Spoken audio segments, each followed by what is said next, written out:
En manchette, aujourd'hui, le maire de Sainte-Geneviève-de-Berthier dépose son rapport annuel. Bonjour à tous et bienvenue à votre bulletin d'information diffusé sur les ondes de CTRB, votre télévision locale et régionale. Aujourd'hui, le 3 septembre 2025, Alain Bellumeur au pupitre. Avant de tomber dans le cœur de nos nouvelles, si on peut dire, on vous mentionne un message de la municipalité de Sainte-Geneviève-de-Berthier suite à des travaux effectués sur le réseau, évidemment d'eau, de la municipalité de Sainte-Élisabeth. Un avis d'ébullition est présentement en vigueur.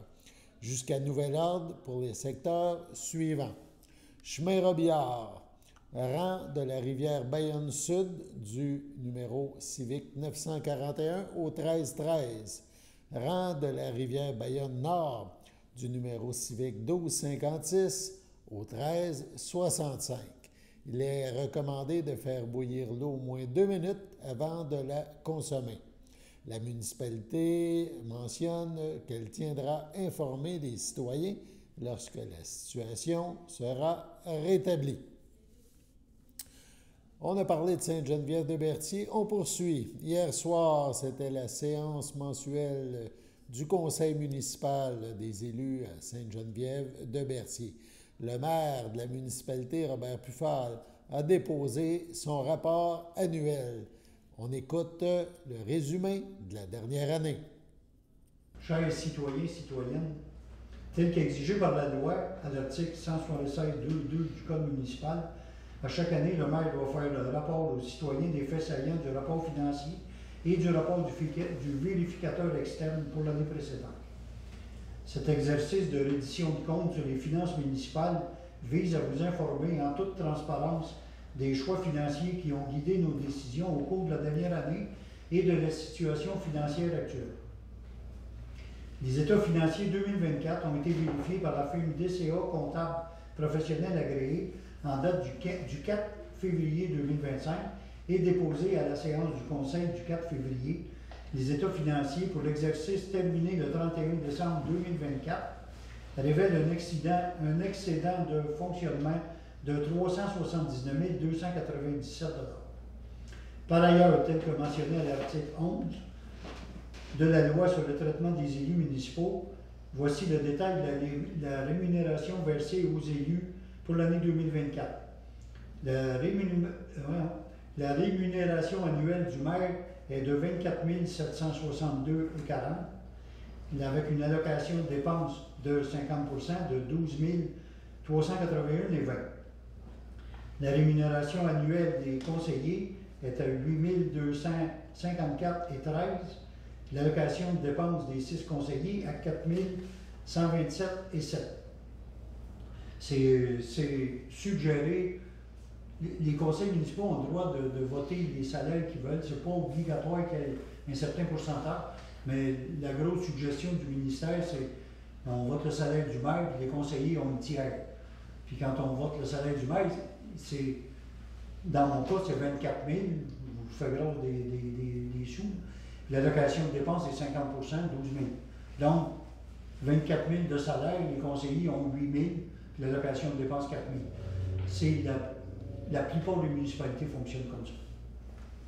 Ensuite, la rémunération annuelle du maire à la MRC, 8 031,16, et encore là, l'allocation de dépenses à 50 4 015,62. Aucun autre membre du conseil n'a assisté à une réunion de la MRC de Dautrey en 2024.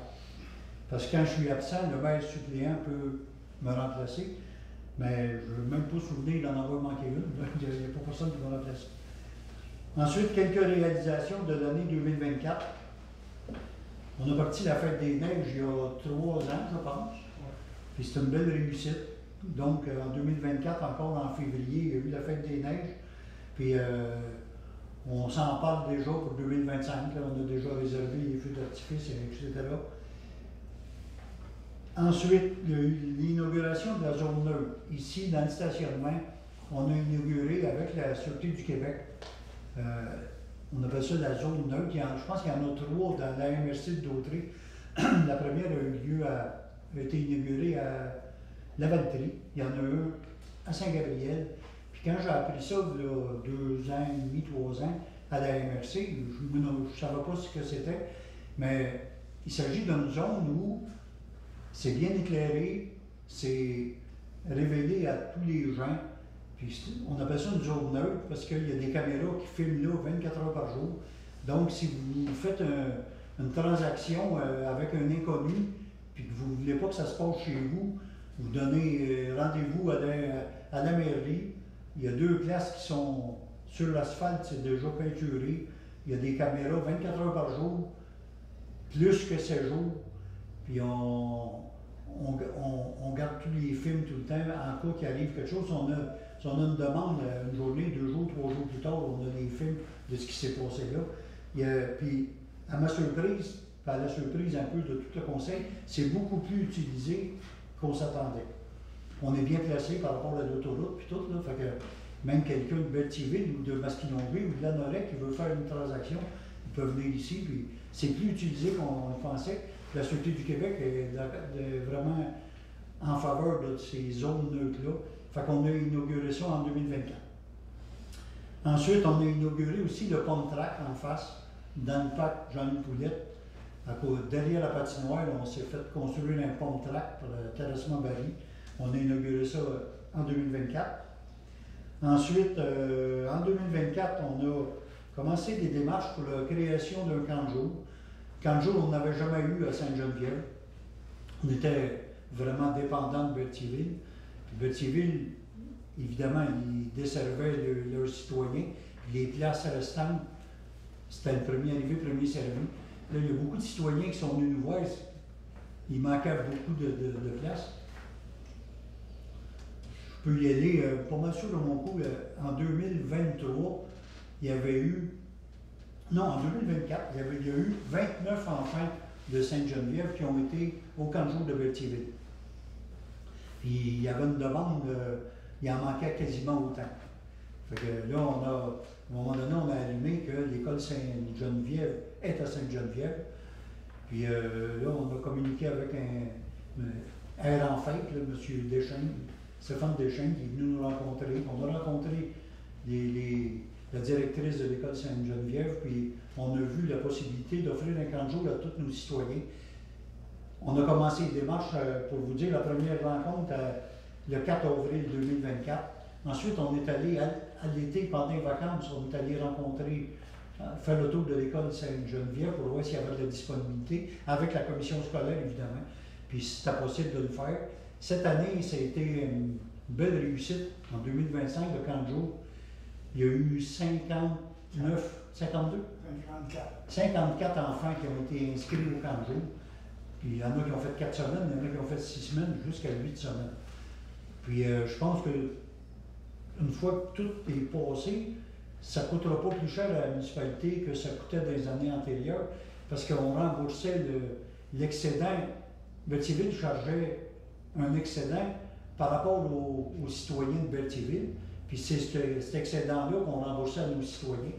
Puis là, ensuite, on a communiqué avec l'île du Pas, parce que M. Goyette, les citoyens de l'île du Pas, j'ai parlé au maire parce qu'il était dans la même situation que nous autres, il était dépendant de Saint-Ignace.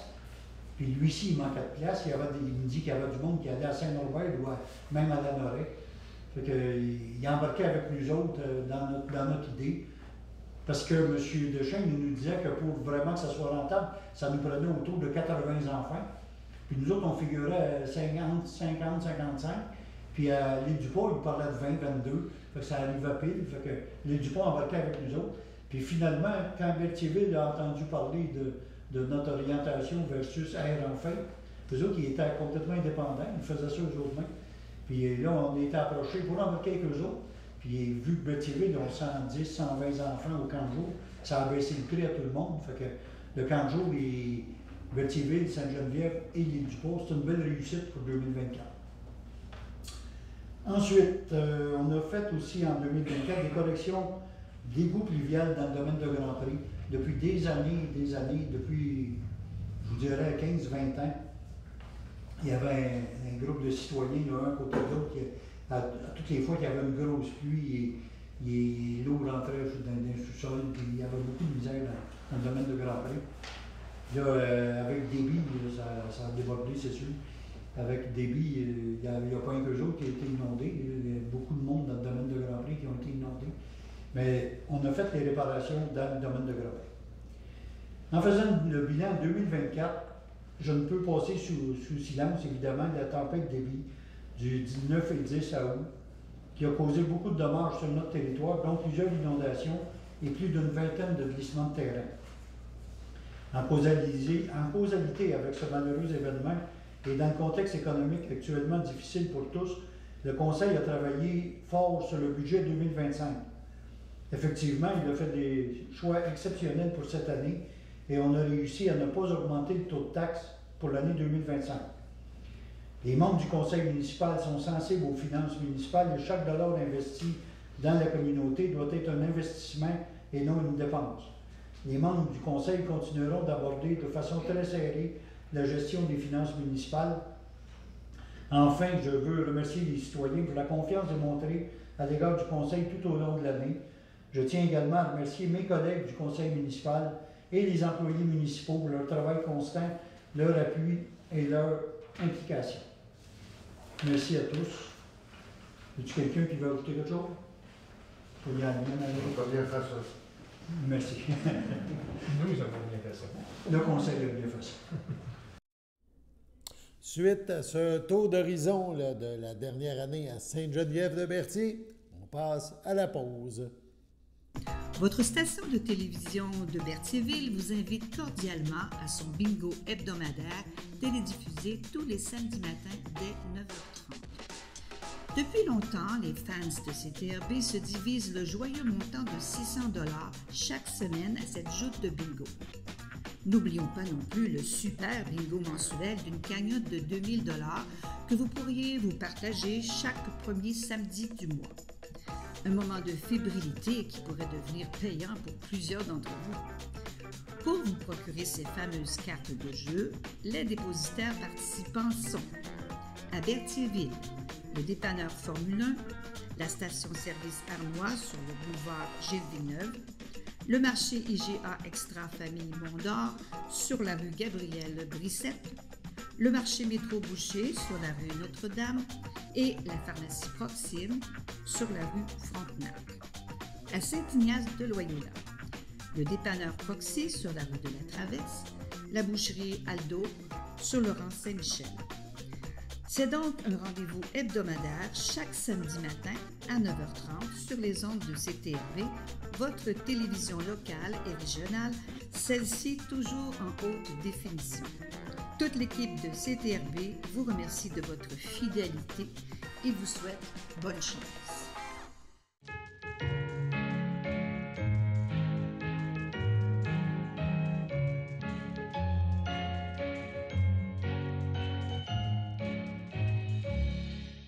En ce 3 septembre, la FADOC de l'île du Pas désire souhaiter bonne fête à Gisèle Brissette et à Denis Latour.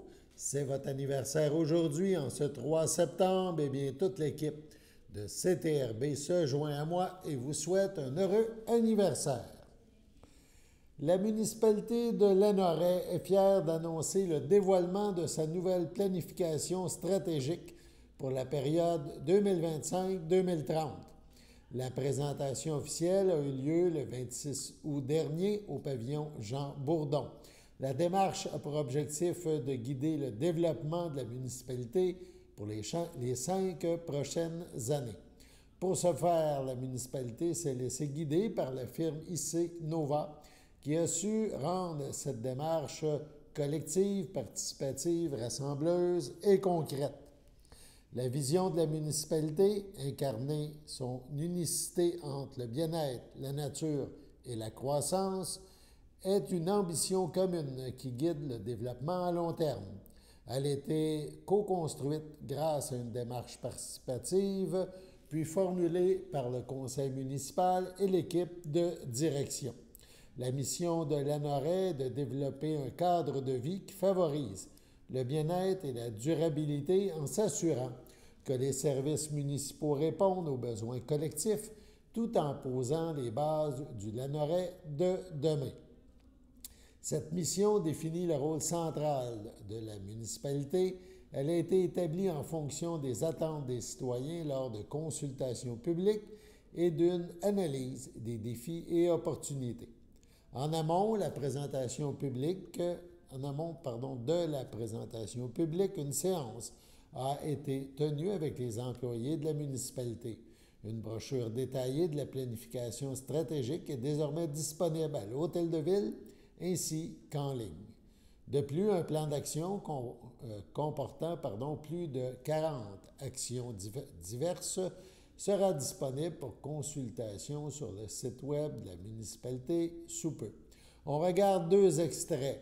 Le premier, le maire André Villeneuve explique cette démarche et le second, Marc-André Maheu, le directeur général de la Ville, donne des précisions. Lanoret. Osons agir, osons construire. Des espaces pour grandir. Une biodiversité protégée. Une collectivité unie. Un plan d'action concret. Le 26 août prochain, venez découvrir la nouvelle planification stratégique de votre municipalité.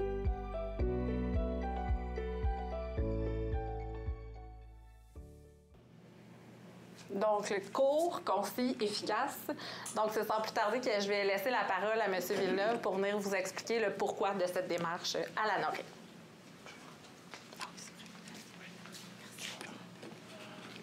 Alors, bonjour tout le monde. Très heureux de vous voir. Et oui, effectivement, court, concis, efficace, ça parlait de la vidéo, pas de ce que je vais vous parler. Mais je vais essayer d'être court, être concis et efficace aussi. D'abord, vous dire, c'est pas anodin si on parle de nouvelles ou nouveaux plans stratégiques, parce que si on remonte dans le temps, on se reporte lorsque, pour certaines personnes ne sont pas au courant, là, mais il y avait 2 municipalités avant le 6 décembre 2000. Il y avait le village puis la campagne. Le 6 décembre 2000, il y a eu regroupement des 2 municipalités pour faire Lanoret. Donc, devenir Lanoret, donc le territoire que l'on connaît tous. Et suite au regroupement, on a lancé à l'époque un exercice de démocratie participative qui a débouché en 2003 sur un plan stratégique, un plan d'ensemble, un plan de développement. Bref, c'est un peu l'amalgame de tout ça. Et c'était le premier plan stratégique. Donc, pourquoi on emploie le mot « nouvelle » nouveaux axes, nouveaux plans, etc., c'est parce qu'il y a eu antérieurement un premier plan en 2003 pour la nouvelle municipalité. A suivi en 2009, donc, un renouveau pour revoir à nouveau le plan stratégique de la municipalité, puis en 2016 et aujourd'hui en 2025. D'une fois à l'autre, les moyens utilisés ont été quelquefois différents. Quelquefois, on a utilisé les mêmes moyens. Par exemple, les sondages ont été utilisés pas mal dans tous les plans qui ont été travaillés. La nouveauté, en 2025, que moi j'ai trouvé extraordinaire, c'est que les gens de la municipalité, les employés municipaux ont été mis à contribution.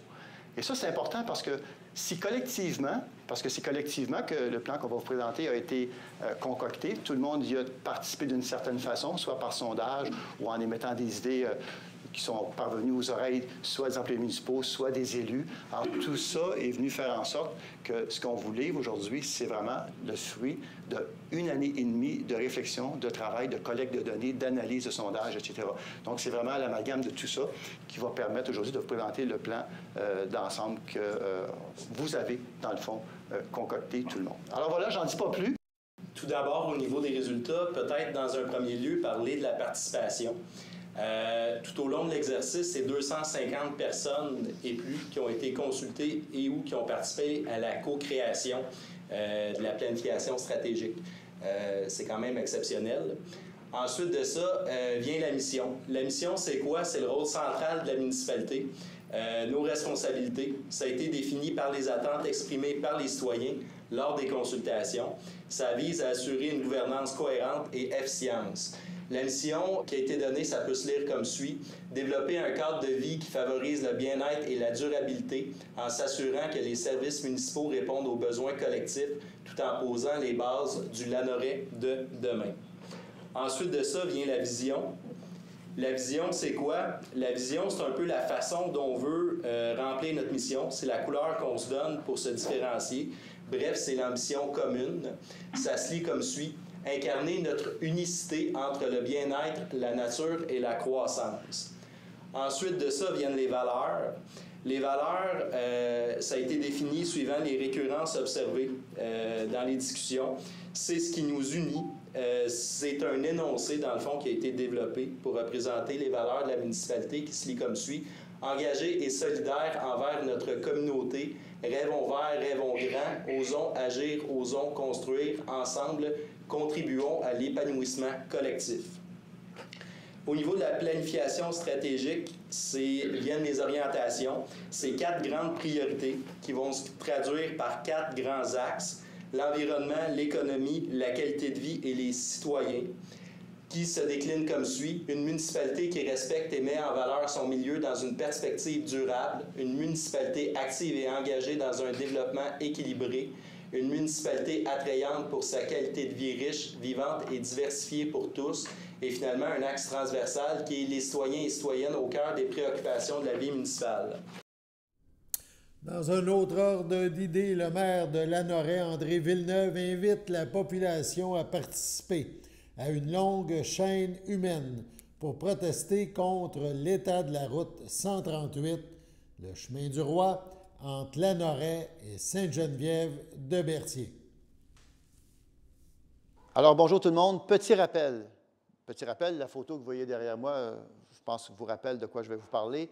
Samedi qui s'en vient, le 6 septembre, au coin de Charles-Sevesse et la 138, on va faire une chaîne humaine et là, on vous demande d'être présent en très, très grand nombre. Qu'est-ce qu'on demande? On demande au gouvernement du Québec de refaire le 7 km à la fin du village à l'est de Lanoraie jusqu'à Sainte-Geneviève-de-Berthier, de refaire ce 7 km-là qui est utilisé par des dizaines, voire des centaines de cyclistes à chaque année. Ils passent là, malheureusement, c'est dangereux. On ne peut pas y aller à pied, on ne peut pas y aller en poussette, en trottinette, oubliez ça, c'est trop dangereux. La route est complètement déglinguée, c'est le cas de le dire. Il n'y a pas d'accotement, puis quand il y en a, c'est en pierre. Vous avez vu les photos, vous voyez la photo. Alors, il faut vraiment que le gouvernement refasse cette route-là. Elle n'a jamais été faite. Alors, c'est important, il faut envoyer un message à toute la classe politique, hein, et au premier ministre, et bien sûr, évidemment, mais à toute la classe politique. Tous les partis politiques sont invités à être présents. S'ils sont là, ils vont pouvoir dire un petit mot. Il va y avoir une conférence de presse à 10 h. Donc, on vous demande d'arriver entre 9 et 10, 10 h, point de presse, 10 h et 20, le point de presse est terminé, on se met en place, on fait une chaîne humaine, on ne marche pas, là. Les gens pensent des fois qu'on va marcher pendant des kilomètres. Non, non, non, non. On va juste se déployer le long de l'accotement côté fleuve, donc avec une distance de 2 bras. Donc, si on est 250, on va couvrir un demi-kilomètre. La Sûreté du Québec va être là pour assurer la sécurité. On va avoir aussi des brigadiers qui vont être sur place pour assurer la sécurité. Pour stationner votre véhicule, on va vous indiquer où et comment. Rendez-vous, coin de Charles-Sevesse et 138, samedi matin à 9 h, entre 9 h et 10 h. S'il pleut, mais il faudrait qu'il pleuve beaucoup, s'il pleut, ça va se faire le lendemain, dimanche, toujours à la même place, même heure. Alors voilà, en espérant que vous allez être présents à cet événement-là, c'est important pour la suite des choses. Je vous remercie infiniment à l'avance de votre présence. Voici une plaque porte-clés des amputés de cœur. Quand vous utilisez une plaque porte-clés, vous protégez vos clés. Si vous les perdez, la personne qui les trouvera pourra appeler au numéro au dos de la plaque. Ou les déposer dans une boîte aux lettres. Puis, les amputés de guerre vous retourneront vos clés. Gratuitement! Commandez vos plaques porte-clés aujourd'hui à amputédeguerre.ca. Et améliorez la vie des personnes amputées comme moi. Merci.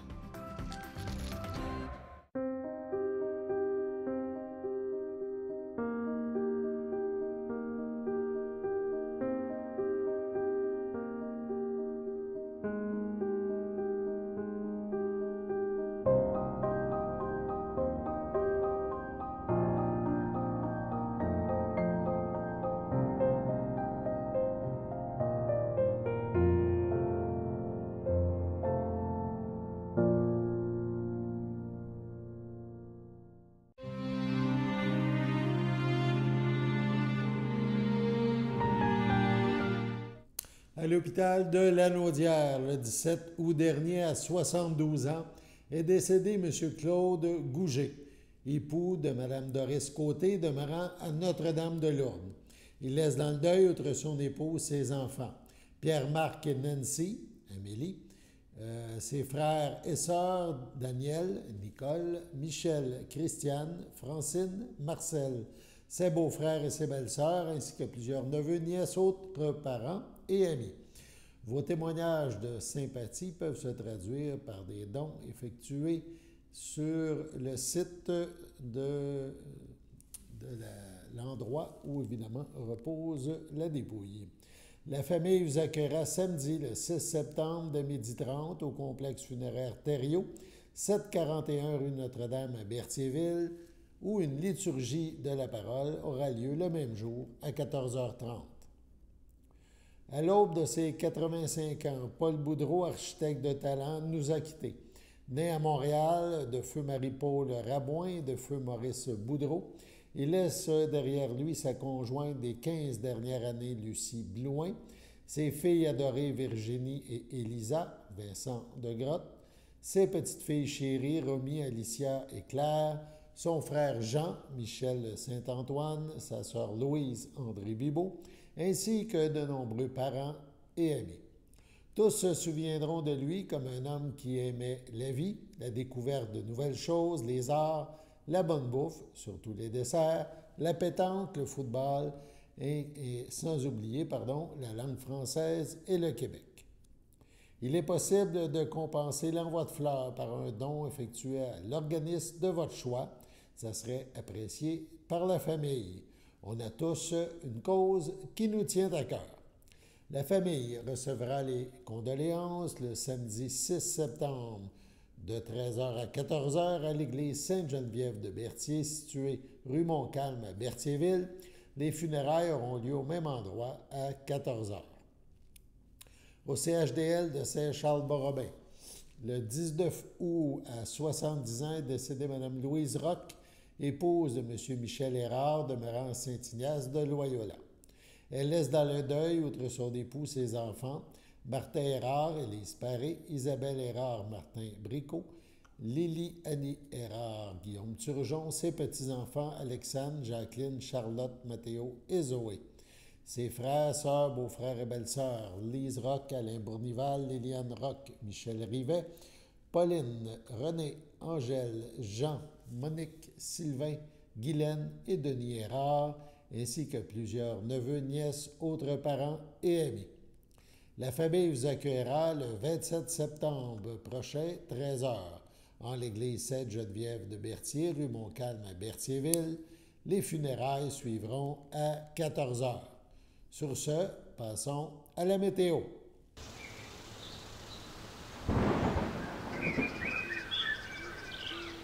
Bienvenue à votre météo de cette semaine. Aujourd'hui, mercredi soir, ce sera des passages nuageux, une température de 21, un temps ressenti de 22. Mercredi nuit, ce sera un dégagé, une température de 14, un temps ressenti de 14.